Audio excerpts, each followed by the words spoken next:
All right, everybody, good stuff. Thank you for that. So I think I am going to need to share my screen. No, that's not it. That's camera, video.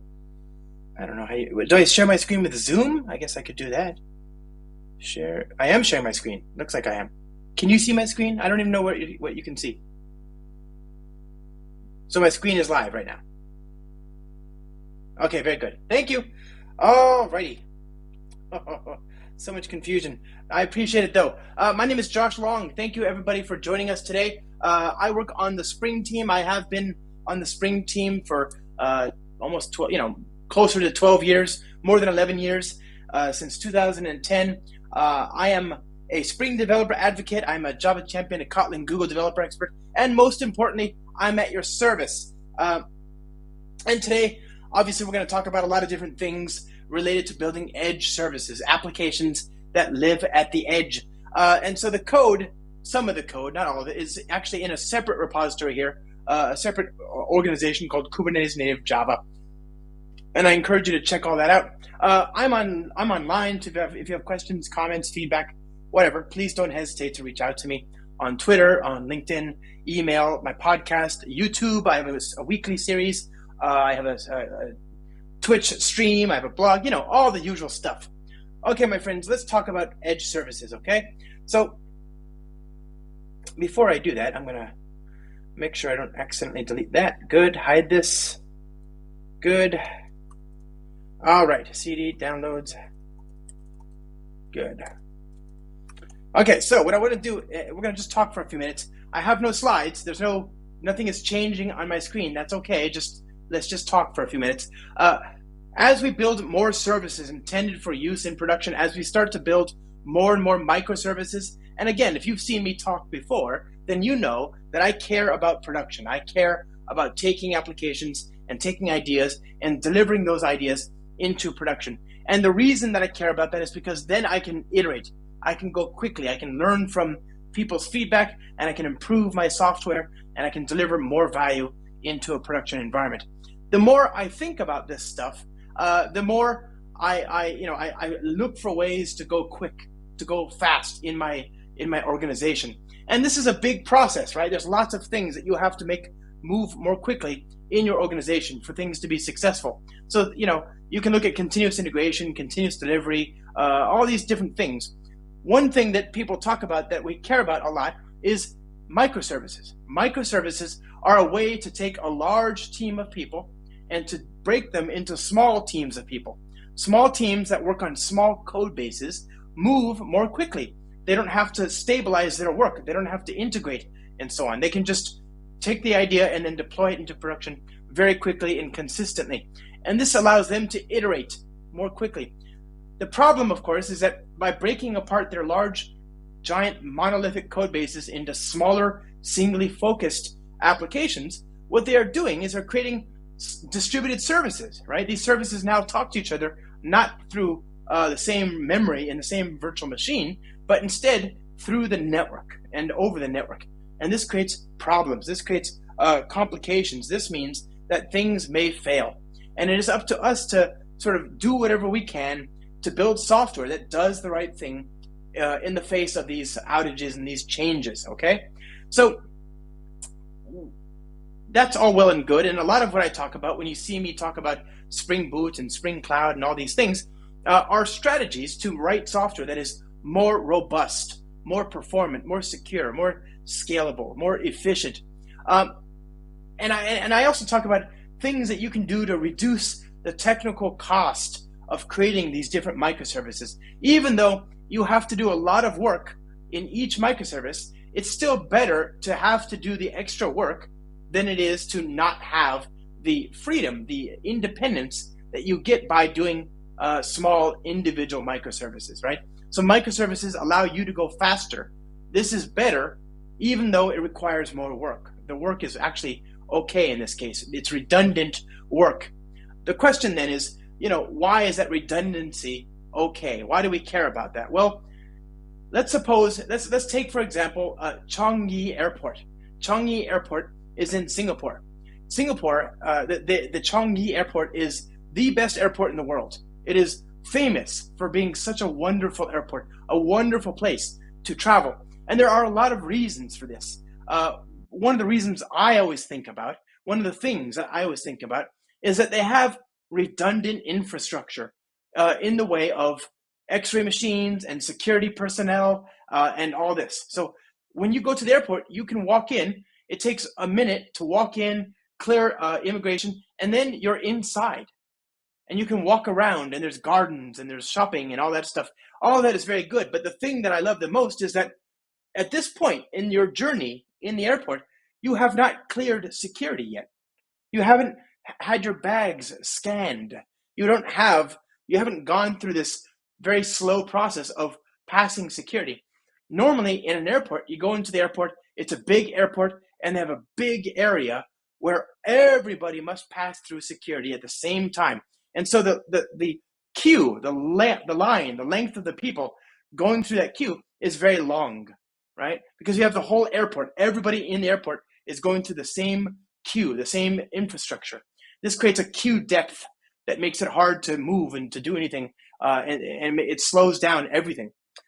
When you go to Changi Airport, they have separate x-ray machines and separate staff working at every gate. So instead of one big area where everybody must pass security in the same time, in the same place, instead, you go to your gate, they go to their gate, and we all queue, but we have very short queues, the length of the number of people on the plane, and only one plane, right? Not everybody on all the planes. So of course, this is very expensive. It costs the airport extra money to run all this security and to staff all these people. But the result is that for people like you and me, the queue depth is almost nothing. I can go to my gate, go through security, and sit down in less than 5 minutes. It takes no time at all. It's so quick because there's never a very long line. This is an example of where that redundancy, that redundant infrastructure, the extra cost you pay, pays for itself because now you have very few things that need to be done to get on the plane. And the same is true with microservices and shipping software. The queue of things that we need to do to get software into production is less. And so even though there's redundant infrastructure in each microservice, we're able to ship software a lot more frequently. This is a big deal because it means that we can improve our velocity. And so, yes, I love this redundant infrastructure. I love these redundant things. But are there some things that we could centralize again? Are there some things that we could put back in a single place without losing some of that independence, some of that autonomy, some of that ability to deploy software quickly and scalably? And that's really what an edge service is. An edge service is a point in the architecture that accepts incoming requests that allows you to talk to your downstream services. And so to talk about edge services, we first must build some downstream services. And that's what we're going to do today, my friends. We're going to go to my second favorite place on the internet. Obviously, my first favorite place is production. I love production. You too should love production. So we're going to go here, start.spring.io, and we're going to build a new application called Customers. We're going to use the reactive web support. We'll use H2. We'll use the Spring R2DBC abstraction for reactive SQL database access. And then we're going to use Java 17. This is just a simple microservice. I'm not going to spend too long on it, but we'll go ahead and open this up here in the IDE. Obviously, I'm using Java 17. Java 17 is the current long-term supported version of Java. I love Java 17. You should love Java 17. If you're not using it, then you're clearly not using the right one. You should be on Java 17. It's awesome. It's just really, really good. Okay. All right. So this is just a very simple application. It uses HTTP. Let me make sure that the font is a little bit bigger. There you go, my friends. I'm sorry about that. 220. There you go. So I'm going to create a record called a customer, and it's going to have an integer ID and a string name. And the ID field will be a primary key. Woo. Okay. Good. Okay, there's this, and I want to create a repository to read and write data from this from my SQL database. So I'll create a reactive code repository, and then I want to create an HTTP endpoint. So I'll create a customer REST controller, and I'm going to use this customer repository and I'll say at get mapping customers. Okay. Okay, good. Return this dot repository at find all, and this is going to be a controller at response body. Good. So there's my basic HTTP API, but of course, in order for this to work, I need some data in the database. So this is just a simple HTTP endpoint. Let's go ahead and create a schema. So we'll say schema.sql, and here I'm going to create a SQL table. Create table, customer ID, serial primary key, name var car 255, not null. All right, and I'm going to create a new file with some sample data of people who are on the Spring team. Okay, so I'll say insert into customer ID serial primary key, into customer name values, and these are just people on the Spring team, right? So Violetta, Olga, Yushin, Madura, Spencer, Stefan, and what else? And we want 1, 2, 3, 4. Is that? Oh, that's 8. Yeah, that's good. Okay, we need one more. So who can be the 8th one? Let's do Jürgen, the one and only, right? Okay, so there's 8 records. There's our simple HTTP endpoint. Let's go ahead and restart this. Okay, it's up and running. Customers, voila. Okay, there's our simple HTTP endpoint. Now I want to build a service, another service, but this time I will use RSocket. Now, RSocket is a binary protocol that allows me to take advantage of reactive programming on the wire. Okay, I won't go too deep into what RSocket is, but suffice it to say, this service will allow us to work with profile data. Okay, so we have the customers, and we now have the profile service. So profiles are separate. I'm not going to open up a separate database. I could. I mean, there's no reason not to, but I will keep this one as simple as possible. So profile. And here, same idea as before, profile, integer ID, integer customer ID. Okay, so I've got 2 different domain models, and I want to create a record profile RSocket controller, right, like this. And in the controller, I'll have what else do I want? Actually, maybe I'll just make this a class just to make this simpler. Okay, and I'm going to have a in-memory database of profile objects. Okay, so I say database, it's a kind of a joke, right? It's just a SQL, it's just an in-memory map, not really a database. This is going to be an RSocket controller. So to establish this, again, RSocket is a binary protocol. It allows us to take advantage of technology that was created by engineers at Netflix and Facebook. The whole point of this protocol is to give us a way to communicate and to get past the limitations of things like HTTP1, HTTP2, and gRPC. It's a very, very scalable protocol. It supports many different message exchange patterns. I like it quite a bit. In order for this to work, though, we need to have some sample data. So again, we'll say for var customer ID equals 1, customer I is less than or equal to 8, customer ID plus, and then I'll say this.db.put put new, it'll be customer ID, new profile. And obviously here, the ID is the same as the customer ID. It's just going to be incremented automatically, right? So we can put that in there. Very good. So there's my data. And I want to make this data available using RSocket. So I'll create an RSocket endpoint, profiles dot customer ID. And I'll say profile, get profile for destination variable, integer, customer ID. So return this.db get CID. Okay, there's my very simple endpoint. This is an RSocket service. It's not HTTP, so we need to specify a port and then start that as well. Okay, so we've got now our RSocket endpoint and our HTTP endpoint. Let's go back to the start.spring.io, and here we're going to create an edge service. And like I said, the goal here is to centralize some things that are cross-cutting generic kinds of concerns, things that apply to all of our services in some way. And this is a natural place to do this because, again, it's the first port where all requests flow in from the outside. So here, there are two things you might do. One is an API adapter, and the other is an API gateway, and then the other one is a data integration layer. So actually, that's three things you might do. The edge service is a very natural place to accommodate or to address differences in your clients. And when I say clients, I mean your PlayStations, your iPhones, your Android devices, your watches, your iPads, your Xboxes, your Rokus, your cars, all these different things that have their own SDKs. Everything has an SDK now. Every device you can imagine has an SDK, etc.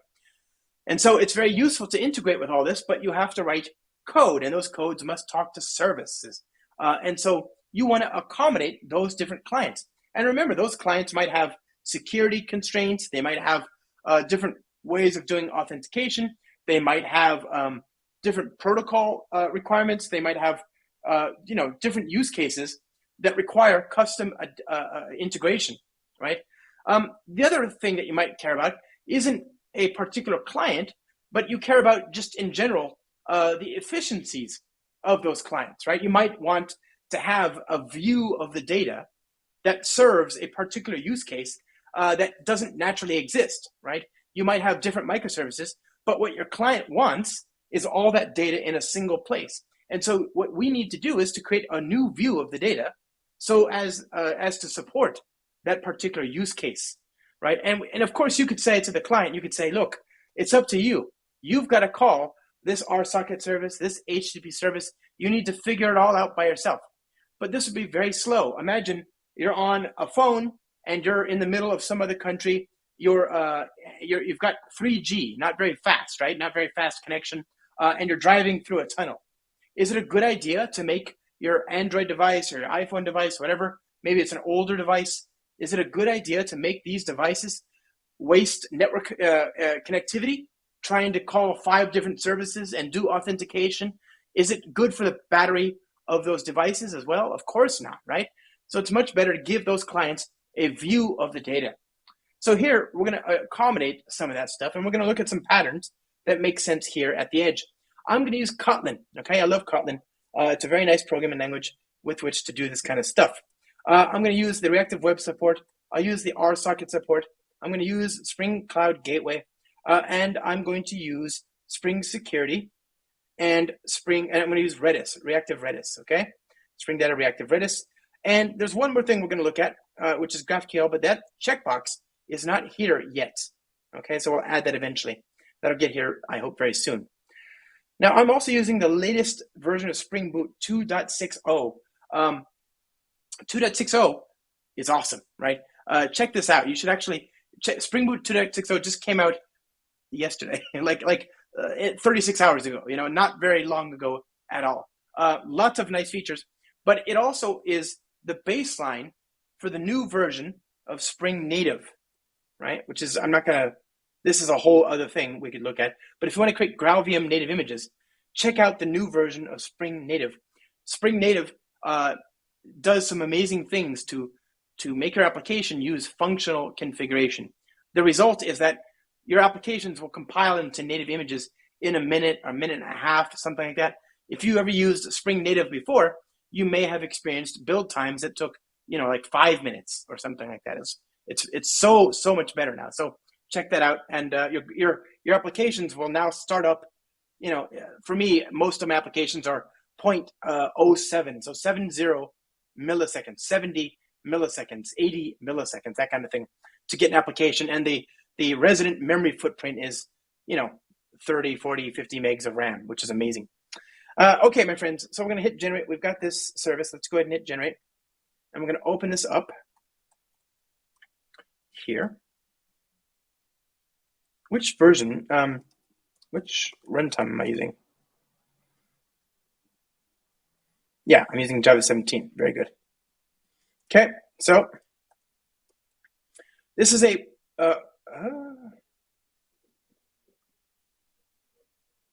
no, okay. I don't know what, we'll see if that causes an issue. I don't know. Okay, so first things first. This is a microservice application.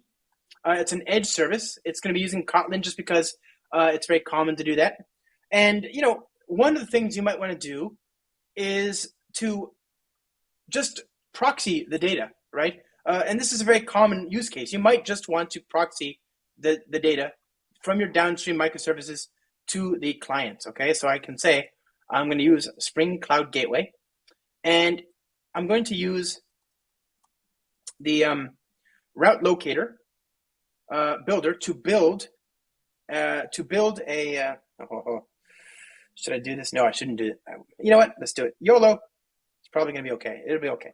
So I'm going to build a route locator, and the goal here is to, again, act as a proxy. This project, what could go wrong? Nothing could go wrong. It'll be okay, right? I mean, I have to believe that it's going to be okay. I'm just worried that we don't have the right version because I just updated this computer, and I'm scared that the compiler syntax will be wrong, right? I don't want it to fail for fantastic and mysterious reasons. I wonder if that's because I just updated to Spring Boot 2.60 and the Kotlin version that's used there is different. I don't know. It doesn't matter. Let's just, let's at the start. Okay. Okay, so what I'm going to do is I'm going to use Spring Cloud Gateway. Spring Cloud Gateway is a micro proxy. It acts as a way to forward requests that come in and then transform them in some way and then send those requests onward, okay?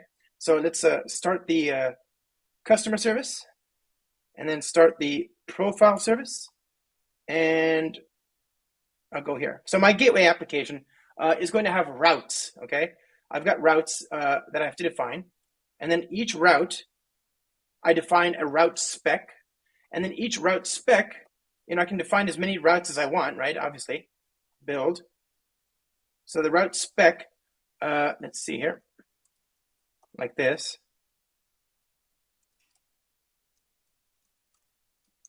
Goody. Okay. So what's wrong with my code here?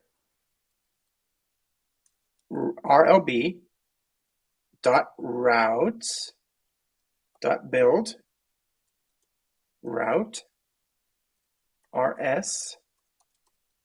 There you go. So I'm going to define a predicate that matches the incoming request. The incoming request will be on server port 9999. So this is my edge service. This is the service that I would put behind the load balancer. The request will come in on this port, and I'm going to send it onward to this hosting port in this hosting path, right? So 8080/customers.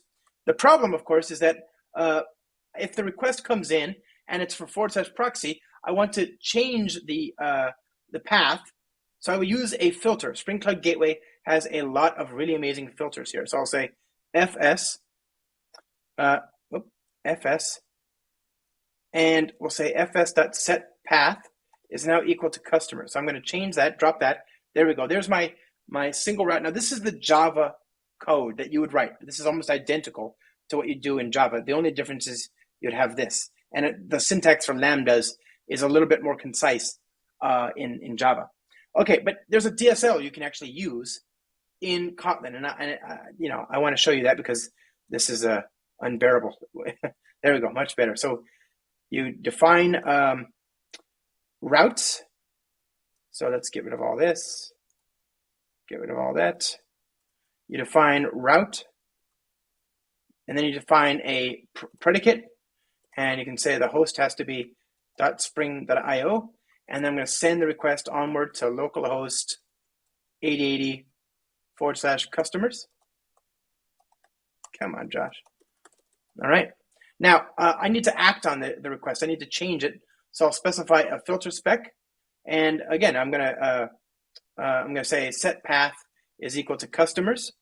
And because it's going to change the path, I don't need to change it down there. So the request is, okay, if it matches this proxy path and it has this vhost header, then change the path on the outgoing request to be /customers. This is where the power of Spring Cloud Gateway comes in, is you could do redirects, you can do set status, you can say, okay, HTTP status dot whatever, you can do add response header, HTTP headers dot access control origin. You can do all sorts of things here to make your application a little bit more robust. And so this is, I think one of the really powerful things about Spring Cloud Gateway is this ability to just act on the requests. And this is one of those things that, Netflix did. They had a project called Zuul, Z-U-U-L. Zuul is a micro proxy, very powerful, but it had some limitations. And so we created Spring Cloud Gateway as a successor to that, a spiritual successor.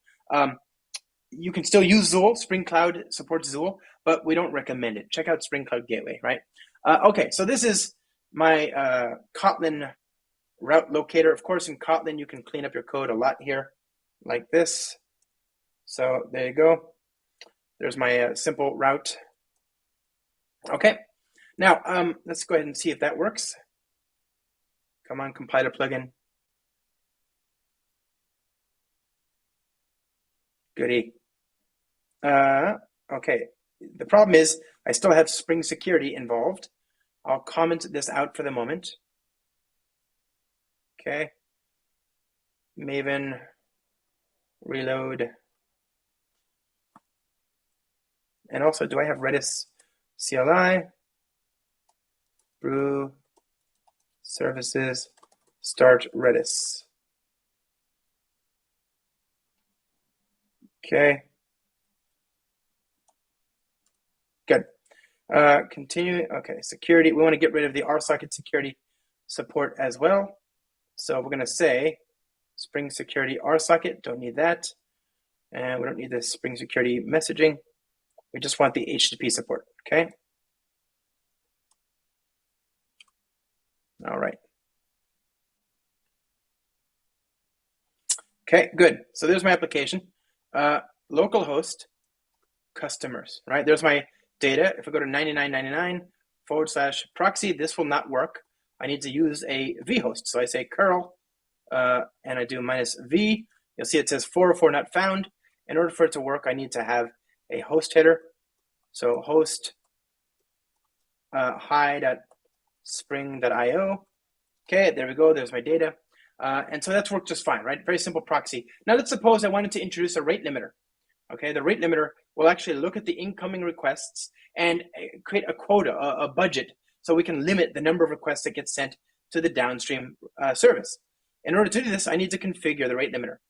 And so you say, okay, it rate limiter is equal to a bean, an object, a Spring bean of type Redis rate limiter. So fun Redis rate limiter.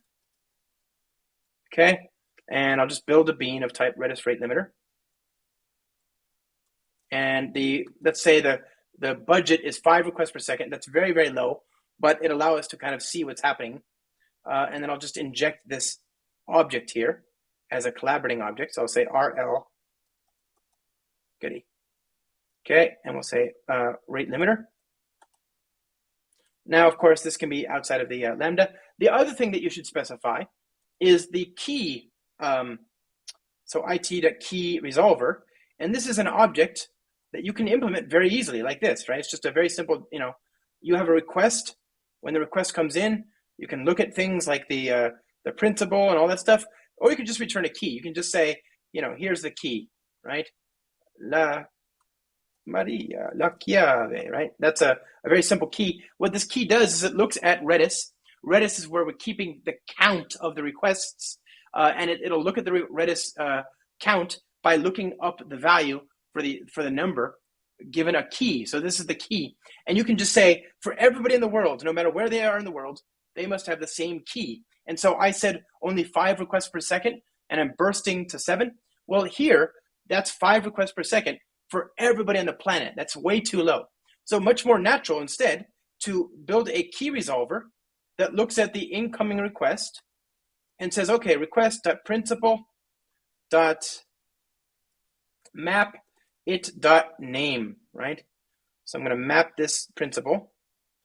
Let's see here. Request.getPrincipal.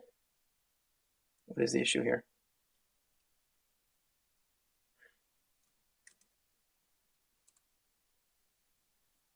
Well, okay. It's just val p equals this. Okay. Get rid of that. We don't need this. Don't need that. Okay, good.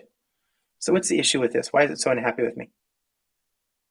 Yeah, okay. It's a mono of printable.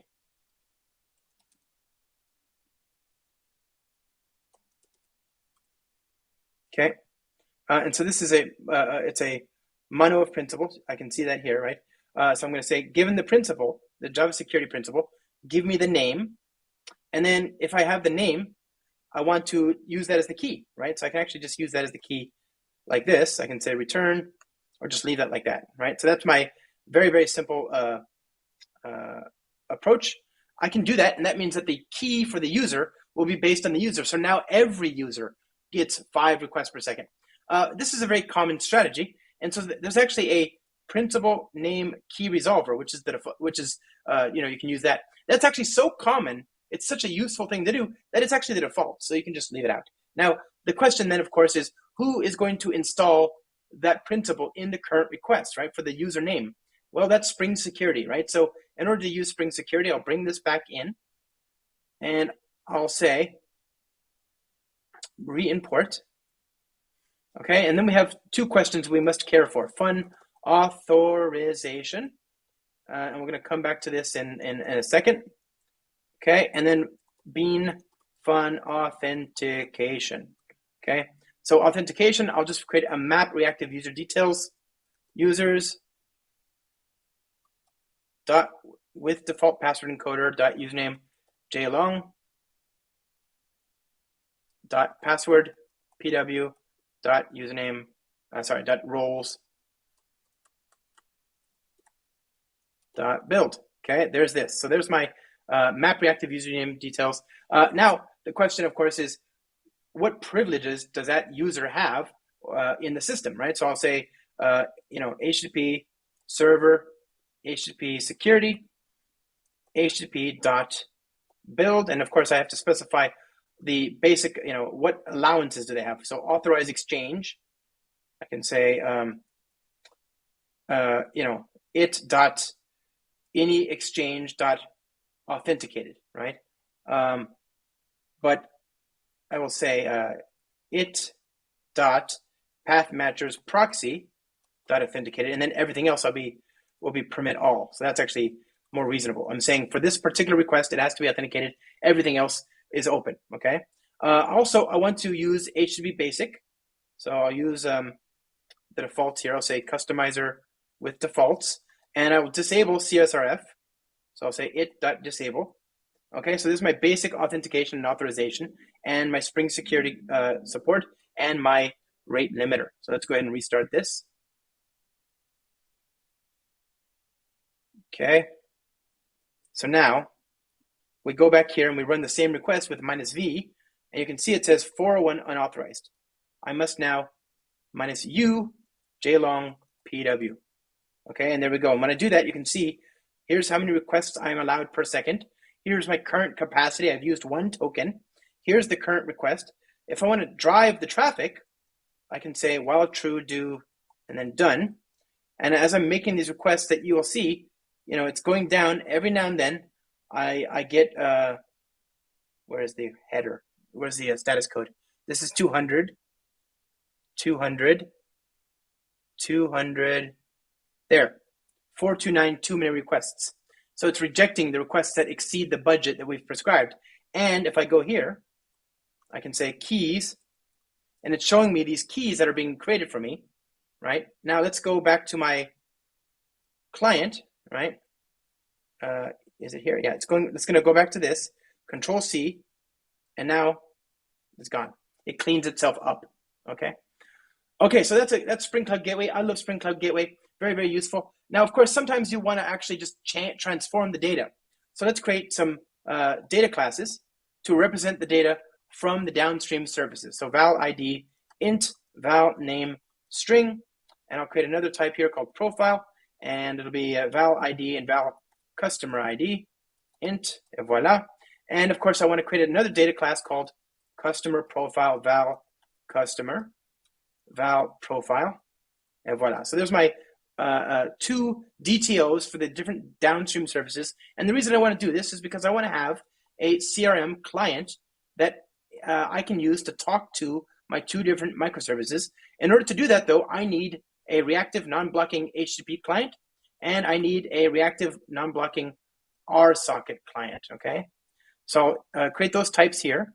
This is just a regular Spring Bean. I'm going to inject these types in the constructors, and there I'm going to use these to make my calls to these downstream services. So let's get all the customers. I'll say this .http.get .uri http localhost 8080/customers .retrieve .body to flux customer. Okay. All right. So there's this, and I want to get the profile data. I'll say get profile for customer ID int equals this .rsocket route, right? rsocket.route profiles .cid, passing in the ID there, and the data that's going to come back is going to be a mono of type profile. Okay, so there's this as well. Where's my, oh, I have the profile annotation, do I? Yeah, this one. Goody. Okay, so there's my basic endpoint for all the reactive mono data and all the reactive customer data. Now, of course, what if something goes wrong? Well, it's reactive API, so I have these operators here to do things like timeouts and retries, and I can do on error resume, and given an exception, I can return a reactive stream, etc. And these are not actually tied to my HTTP client. They're tied to reactive programming. Reactive programming is a great way to build services that do the right thing when things fail, to respond gracefully, to degrade gracefully, right? So I can use these operators in a consistent way. I don't have to bring in a third-party library or something like that to support that. Okay, so I've got my customer data and my profile data. Now what I want to do is I want to get all that data and turn it into a stream of customer profiles, right?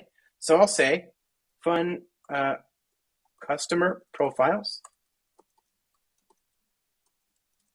Okay, and it'll be this.customers.map. It will be the customer. Now what I want to do is I have the customer, so it, this is the customer here, right? It's the customer. I want to take each customer, and actually I want to consume this as a coroutine. So I love reactive programming, but in Java, on the Java language, there's no good way to express the state transitions in a reactive pipeline. When you use reactive programming, what you're doing is you're writing code in such a way that the scheduler can move your work off of the thread when you're not doing anything besides waiting.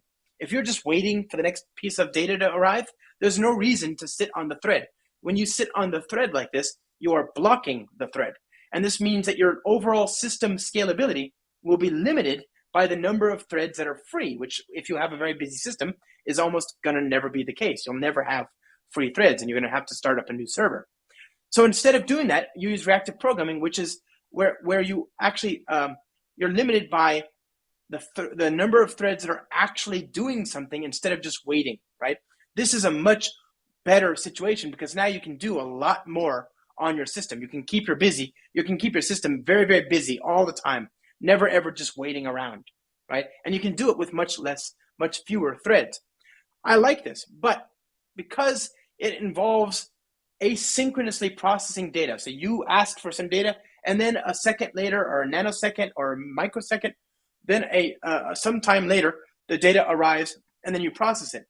In between, you are not using the thread. You are not using anything, so you are moved off of the thread. This is an asynchronous programming model. And so it takes some time to get used to that. It's not so bad. It really is not. But if you want to have an easier time of it, you can use coroutines in Kotlin. And the way this works is you create suspend functions.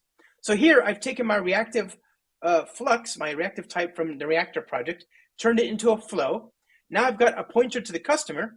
And what I want to do is I want to get the profile for this user. I'll say this.profile for customer.id. And here I'm going to await this value.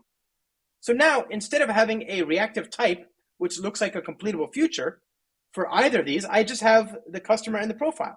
And I can just return that. I can say customer profile. and I get the customer on the left and the profile on the right. Ta-da! Very simple, right?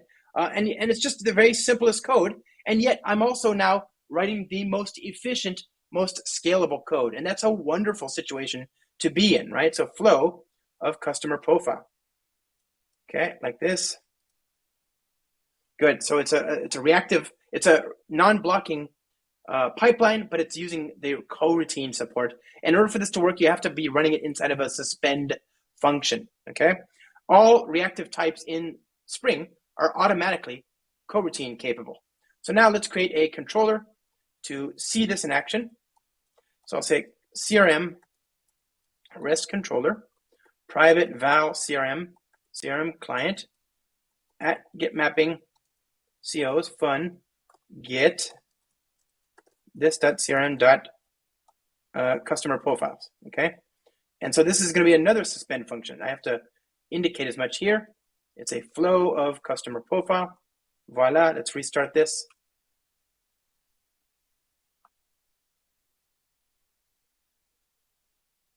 Oh, I have to define beans of type web client and RSocket requester. So fun web client HTTP equals okay dot build. Good, and I'll need a bean of type RSocket requester. RC RSocket requester dot builder equals RC dot TCP localhost 8181. There we go. Let's restart again. Okay, so there's our application up and running. We can go here now and we get all the data. There's our customer data and our profile data. So now the client doesn't care that one service is using RSocket and the other one is using HTTP. Because we're using reactive APIs, we can just think about the world in terms of reactive streams. It doesn't matter if the data is coming from Kafka and it's a large amount of data, or if it's a small amount of data coming from a REST endpoint or WebSockets or anything. It's just reactive streams. This makes the work of composing data much easier. This is service orchestration and composition. And in this case, we're doing scatter, gather, service orchestration and composition, where we are fanning out to different services to get the results. This is very powerful, and it's very clean, easy code to write if you're using reactive APIs. It's also more correct code, and it's also the most efficient code. How often do you get to have the cleanest, most efficient, most correct version of your code all be the same version? It's very nice when that happens, and that's one of the things that Reactive does really well. Now, this is great. It was very easy for me to create an edge service to accommodate my client-specific use cases, but I'm still going to have new clients in the future, and I guess I will have to come back and create a new edge service, and that's not great, right? Wouldn't it be nice if I had just one data integration layer that allowed all my clients to get the data they needed in the shape that they needed it? And of course, there's a conflict here. We talked about each microservice has its own state and its own data, but the client wants all that data in one payload, in one view at one time. They don't want to call 5 different services to get their data. And there's a tension, a conflict. Meta, they realized this conflict 9 years ago when they created GraphQL. They open sourced that in 2015. GraphQL is a great way to let the client decide the shape of the data. Now, we have good support for GraphQL. You can go to start.spring.io. I'm going to choose the snapshot support here. I'll hit explore. And what that'll do is it'll give me the plugin repository and the Maven repositories for the non-yet GA Maven repository. So let's go back to pom.xml and add this here and reload the project. Okay. Goody, there's this. Once I've got that, do I have any some other issue? Oh yeah, I do. Repositories, fine, that's merged. Plugin repository, that seems happy. Okay, so that's okay. Plugin repositories, oh yeah, double. Okay, no, that's right. That's fine. Okay, what's the issue now? Okay, once I have that, now I can bring in the GraphQL support. So I'll say dependency, GraphQL Java, GraphQL Spring Boot Starter, org.spring framework.experimental, and the version, of course, is 1.0.m3, I think. Okay, let's see. Maven reload project. Okay, good. So there is this edge service, and I want to use GraphQL to define the types in an introspectable way. So I'll create some schema. Okay, so GraphQL. I'm going to create a schema file called schema.graphqls, and in here I'll define a root type called a query, which will define all of my customers. So if you see customer with a bracket, these brackets mean plural. Okay. So my customer type looks like this, and it has an ID field and a name field. And of course, it has a profile field. So we'll say this, but the profile field comes from another microservice, doesn't it? So we have to accommodate that. Here, we have the ID, and we have the customer ID. Okay, so we have two different types, and they should be accessible, one from the other, in a graph. Okay, so now I want to create a GraphQL controller. And this is just another kind of controller. Notice that the controller annotation is not part of the Spring Web MVC layer. It's not part of RSocket. It's generic. It's always been generic. It's a protocol handler. It takes the data from the outside and adapts it to the protocol, allows you to create the response, and then send that back. It has no connection to HTTP or to RSocket or WebSockets or GraphQL or whatever. Okay. So we're going to create a CRM GraphQL controller, and I'll use the CRM client. And what we need to do is to create an endpoint to serve up the schema data, the types for the customers. So I use the schema mapping, and I'll say the type here is query, and the field is named by the name of the method here. So I'll say this.crm.customers, okay? And then I'll do one for type name is equal to customer fun profile. And I want the customer object, obviously, so I'll inject that here. And I'll say this.crm profile for customer, customer.id. There you go. Okay, so customers and profiles. There's my basic controller. Let's go ahead and restart this. Now, you notice that this query type is very common. You're going to always have a query type or a mutation type or a subscription type in your GraphQL schema. And so there's actually a shortcut that you can use called @query_mapping. Okay, here we are. It means the same thing. Okay, so with that there, 9999 GraphQL, and you can see that this is actually just the same GraphQL endpoint that you get for SpaceX, right? If you go to SpaceX, which is the Elon Musk's aerospace company, they have a giant API you can test. Okay, so I want to get all the customer data. Give me all the IDs. Great. I want to get the names. Great. I want to get the profile data. Well, the profile data has subfields. Notice that I have these errors saying you must specify some subfields. Okay, ID. Great. And then what about the customer ID? Great. So there's my profile data. But because I'm only asking for, let's say I ask for just this, I don't get the profile data. But it does not invoke this handler. This resolver is not invoked. The thing that produces the profile by calling the RSocket-based profile service doesn't get involved unless I ask for it. So I don't pay the cost of getting that data across the wire. This is a great way to connect my clients to all my different microservices, and they can ask for as much data or as little data as they want. The other thing I love about GraphQL is that if you want to do a change, if you want to update state, then you use a mutation, and the mutations are very easy. There's no, is it post or put? Do you do HTTP 200 or 201 or 202? There's none of that. It's just very simple. You use mutation. That's it. There's only one kind, and it works well. All right, my friends, we've looked at a number of different patterns here today to build applications that work well at the edge. We've looked at things like reactive programming. We looked at Spring Cloud Gateway. We looked at things like rate limiters and proxying and microproxies. We looked at reactive programming and service orchestration and composition. We looked at Kotlin and coroutines. And then we also looked at Spring GraphQL for data integration layers.